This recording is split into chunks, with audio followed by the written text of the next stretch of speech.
In today's episode, we will celebrate Israel's independence. We'll learn about the biblical covenant, the kingdoms of Israel, the conquering of the land by the Romans, resulting in the exile of the Jewish people, and their return to their ancient homeland, culminating in the establishment of the modern Jewish state of Israel.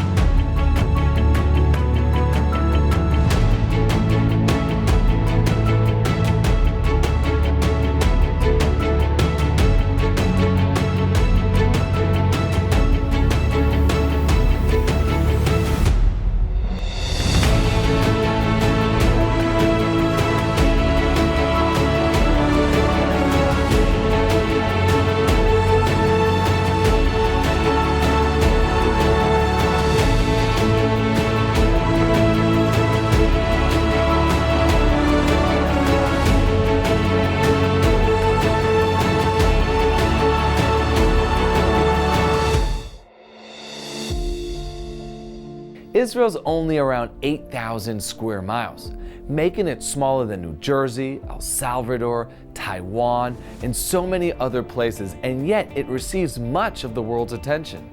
In today's episode, we are going to learn how the Jewish people restored their national independence in their ancestral homeland after 2,000 years living under the rule of others. It all begins with God's promise to Abraham that the land would be given to his descendants, the Jewish people, forever. The Jewish people entered the Promised Land after the exodus from slavery in Egypt. This lasted almost 1,400 years until the Romans besieged the holy city of Jerusalem and destroyed the Second Temple on the 9th day of the Hebrew month of Av. The Jewish people lost their independence. Since then, the majority of Jews have been scattered amongst the different nations around the world in what is known as the diaspora. They faced many inquisitions. The most notable was the Spanish Inquisition of 1492. They faced Holocausts like the one from 1941 to 1945, when Nazi Germany murdered over 6 million Jews, a full third of their entire population. As other cultures assimilated, the only people who stood strong are the Jewish people, who have managed to retain their way of life, their Torah, the Bible. In the late 19th century, Jews from around the world began to return to their homeland. Jews from Morocco, Romania, Yemen, Russia, Iran, Germany, Syria, and later even Ethiopia, as well as so many other places at the same time began to return home to Israel. And this is just incredible. Think about that.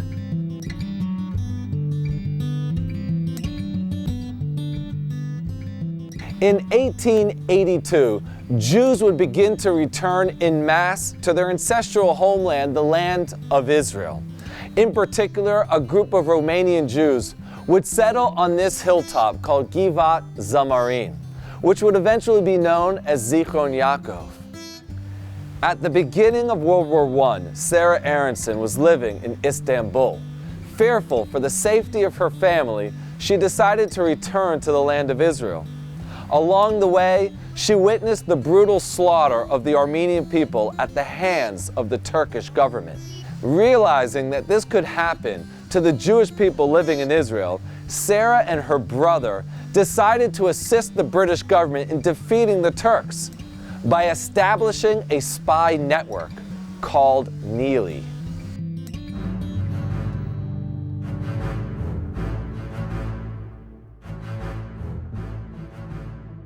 In 1915, when Neely began their operation, it was in this cellar that they held their secret meetings. Sarah is captured and arrested by Turkish authorities. She's beaten and tortured during the interrogation process. However, she gives up zero information. Before being transferred to Damascus for further interrogation, she asked that she be brought to her brother's house so that she can bathe and change into fresh clothes. She comes into this room and opens up this secret box. And inside is a revolver. Here are the fresh clothes that Sarah never put on. Realizing she would be beaten to death if she didn't reveal any information, she used the revolver that she found in the secret panel, and instead of taking a bath, she took her own life, and with her, the secrets of Neely. They risked their lives in order to ensure that the British would be able to defeat the Turks, and we would eventually be able to declare our independence in our ancient homeland, the land of Israel.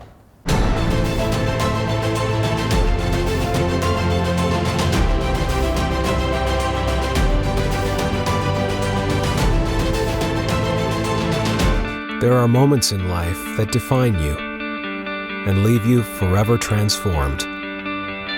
Like a once-in-a-lifetime journey to the source of your faith. Walk in the steps of Jesus and experience history beyond its words. Sail the ancient Sea of Galilee to the holy shores of the River Jordan. Your journey begins here. By the end of World War I, the British had defeated the Ottoman Empire and ended the 400-year Turkish occupation of the land of Israel. The area was then called the British Mandate.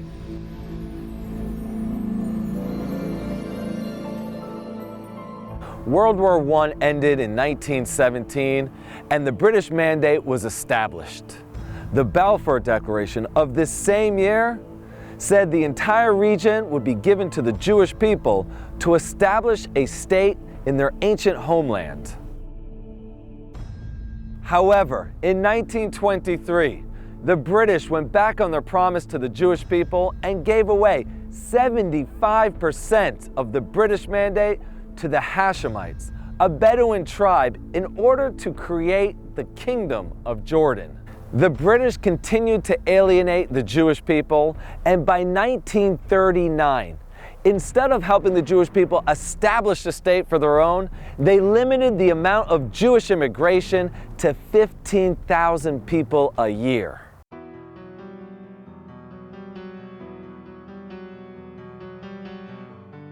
(1939) also marks the beginning of World War II and the Holocaust, when the Jewish people needed a place to call home, a place that would be safe for them. The Jews never gave up the hope of returning to their land. And in 1939, you have the beginning of what would become known as Aliyah Bet, or the clandestine immigration of Jews to the land of Israel. This clandestine immigration reached its peak between 1945 and 1948. After the Holocaust, where hundreds of thousands of Jews were in displacement camps, waiting for the opportunity to return home to the land of Israel. The Jews who were captured by the British, trying to enter the land of Israel without permission, were detained and sent to camps like the one here in Atlit.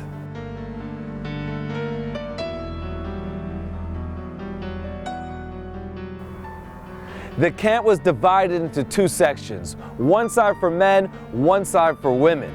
Both were completely surrounded with barbed wire. And right here down the middle, it was patrolled by the British officers. I'm now walking through one of the reconstructed barracks, which would have housed roughly about 60 of the detainees. Now during the daytime, they were allowed outside the barracks to roam within the camp. But at night, they were confined to the inside. In order to keep themselves busy and entertained, they made games for themselves to play and to enjoy. Even though the barracks are reconstructed, the panels you see behind me are original. The reason why there's names inscribed on them is that many of the Jews who came here lost touch with their family during the Holocaust. They would inscribe their names hoping that a relative or somebody who knew them would know that they were alive.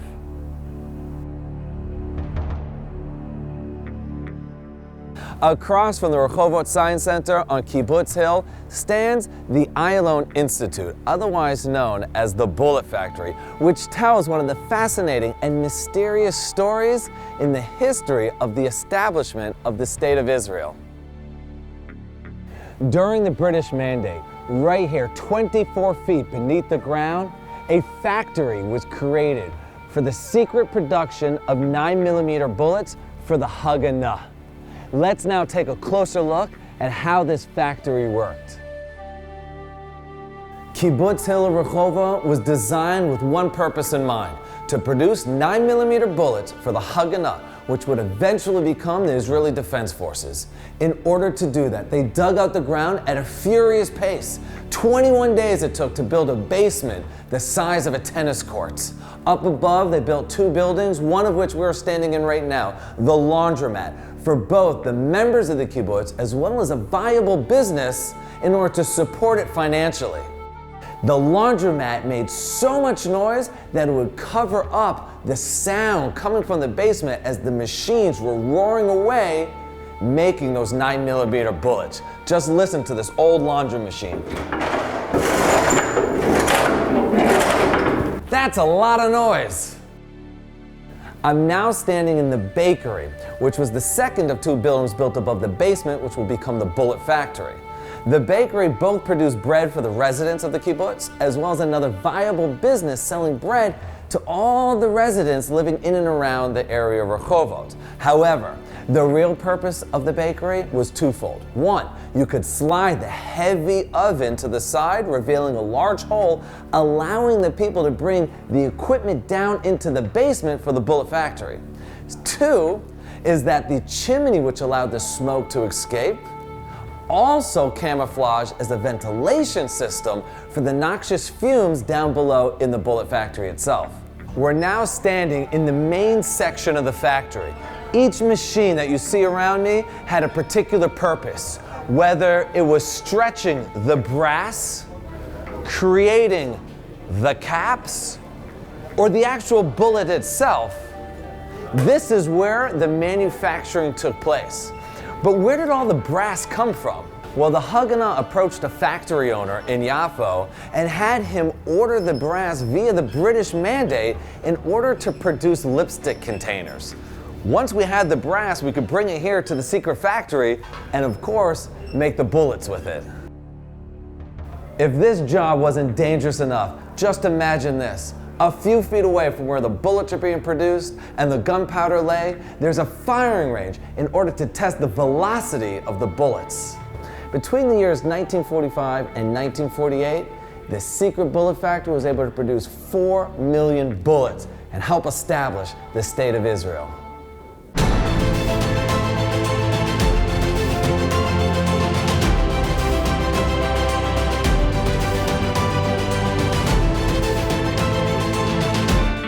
There are moments in life that define you and leave you forever transformed. Like a once-in-a-lifetime journey to the source of your faith.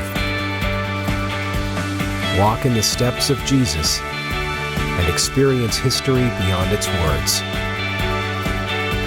Sail the ancient Sea of Galilee to the holy shores of the River Jordan.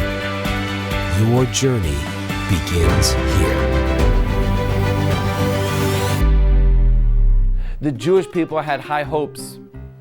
As the Balfour Declaration of 1917 stated that the British Mandate would be given back to the Jewish people so they could establish a new country in their ancestral homeland. And they handed the remainder of the British Mandate to the UN, who voted on November 29, 1947, to partition the land. Part of it for the Arabs, part of it for the Jews. Abstain. The United States? Yes. Yugoslavia? Abstain. Resolution of the DUC Committee for Palestine was adopted by 33 votes, 13 against, 10 abstentions. When the results were in, the Jewish people's dream of independence, at least in some of our land, had come true. The people celebrated. However, the Arabs rejected this idea and began attacking the Jewish communities.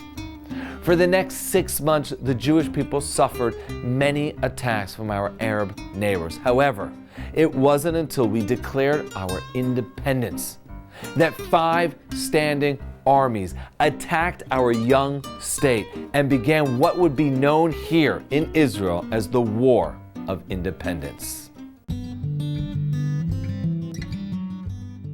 David Ben-Gurion was born in Poland in the year 1886, and already as a small child he was involved with Zionist activity.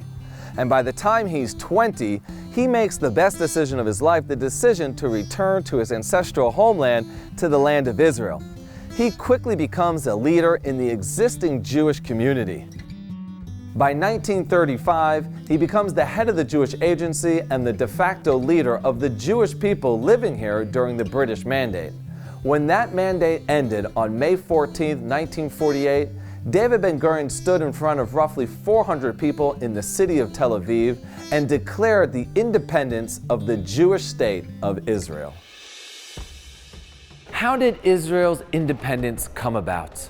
Well, after roughly 30 years of British rule known as the British Mandate, the English government decided to pull out of the land of Israel. This was going to take place on May 15, 1948. It would make sense for Israel and the Jewish people to declare our independence on that day.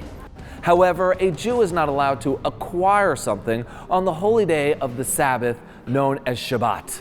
Therefore, we needed to declare our independence and acquire our new state before the Sabbath came in, and that's why David Ben-Gurion in Tel Aviv on May 14, 1948 declared our independence. תוקף זכותנו הטבעית וההיסטורית ועל יסוד החלטת עצרת האומות המאוחדות אנו מכריזים בזאת על הקמת מדינה יהודית בארץ ישראל, היא מדינת ישראל.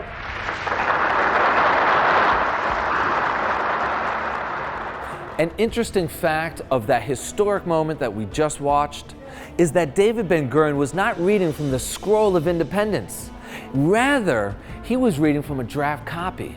Because you see, the 37 members of the People's Council could not agree on the exact wording until the last moments.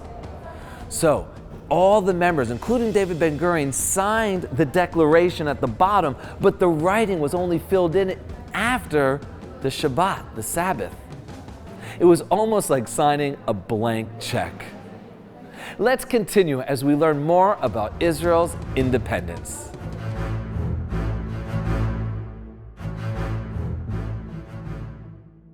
Prior to 1948, nobody wanted to sell planes to the Jews living in the British Mandate. However, everyone realized the writing on the wall and war was imminent. That's when ex-pilots from the British Royal Air Force smuggled in English-made Auster J-1 autocrat planes to defend the Jewish residents living in the area. On May 14, 1948, Israel declares our independence. On that very same day, 6 standing Arab armies attack our young nation. From the south, the mighty Egyptian army with their ground troops, artillery, tanks, and their well-equipped air force. It was at that moment that Israel realized that we needed to have actual fighter planes.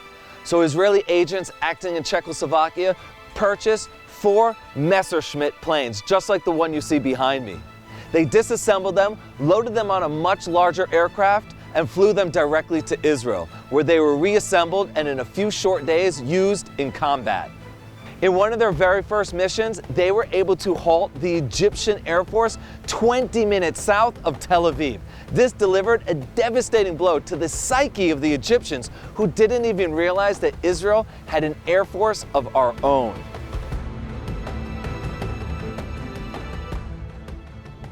The tank behind me is a French Hotchkiss. It was purchased by Israel in 1948 during the War of Independence and fought in many of the campaigns. As you can see, Israel's great military had very humble beginnings. Even these humble beginnings, though, allotted us a victory in 1948 and, of course, gave Israel our independence. During the British Mandate, the English built various Tigre fortresses all around the country in order to control strategic areas. It was their policy to give it over to the prevalent population, whether it was Jewish or whether it was Arab. This particular Tigre fortress you see behind me was given over to the Arab population, and it controlled the highway from Tel Aviv to Jerusalem. Unfortunately, in 1948, we did not secure this area, and it didn't become part of Israel until 1967 during the defensive war known as the Six-Day War.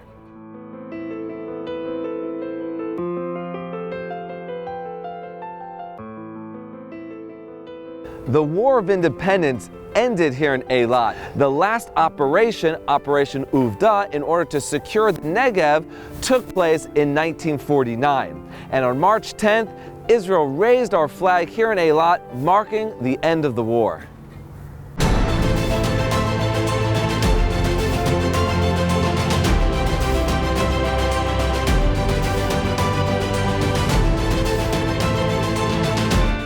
There are moments in life that define you and leave you forever transformed. Like a once-in-a-lifetime journey to the source of your faith.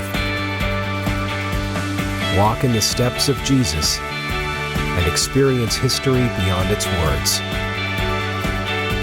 Sail the ancient Sea of Galilee to the holy shores of the River Jordan.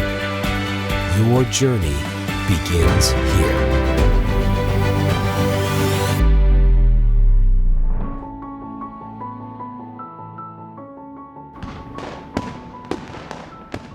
How is Israel's independence celebrated today? The day before is Memorial Day. The Jewish people here in Israel go from mourning to celebration with the setting of the sun. The official celebration that marks the beginning of Independence Day is held on Mount Herzl, the military cemetery here in Jerusalem.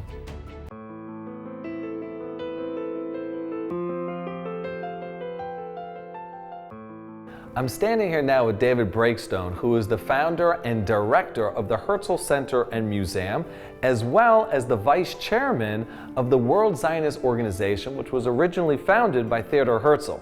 Here in Israel, we commemorate Memorial Day, the fallen soldiers within our IDF. And then all of a sudden, it becomes Israel's Independence Day. What is it like here in Israel, and particularly here on this mountaintop? Okay, having Yom HaZikaron, Memorial Day, move right into Yom Ha Atzmeut, Independence Day, I think serves as a constant reminder to us, both of what it is that we're fighting for, and the obligation that all of those of us who are around to celebrate Independence Day, the obligation we have to those who have fallen. And that obligation, of course, is again to realize that we're not just living in a state to be taken for granted. It's a state that we have to keep working on developing, and that we owe it to our brethren and our sisters and brothers who have laid down their lives to make of it something very special.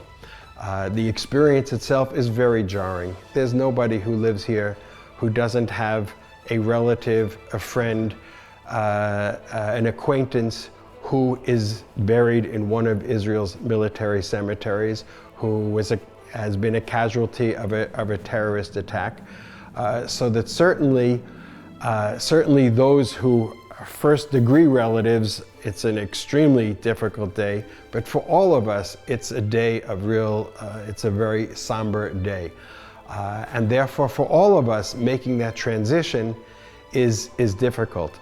But as I said, it's a constant reminder. Being up here on Har Herzl at that transition time and the amazing ceremony that takes place here is made that much more meaningful on Independence Day because of what we just came after. So the meaning of the two, the intersection between the two is probably unique. I don't know of any other country that has that juxtaposition of the two. And it's part of what this country is all about.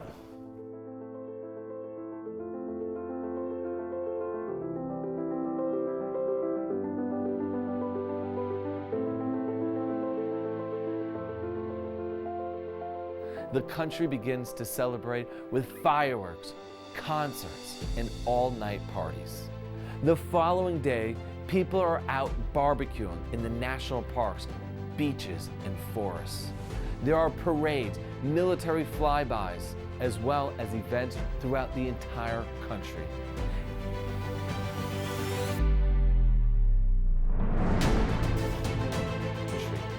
Israel, perhaps more than any other country, realizes the constant threat to our independence and the cost of preserving it. Therefore, it's no surprise that Israel knows how to celebrate as well.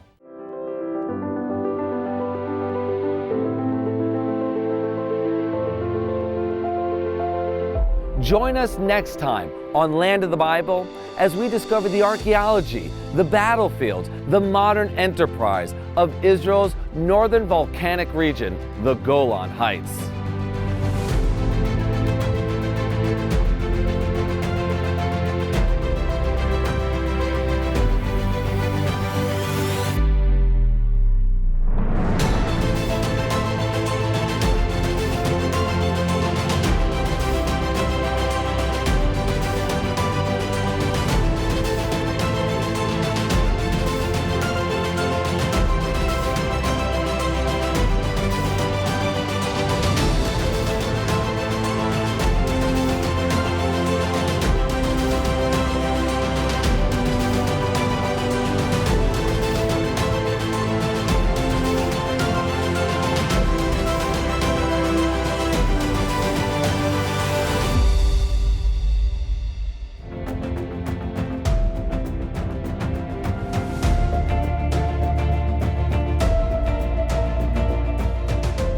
Thank you for watching Land of the Bible. Remember, I'm David Sussman, your personal tour guide here in the land of Israel.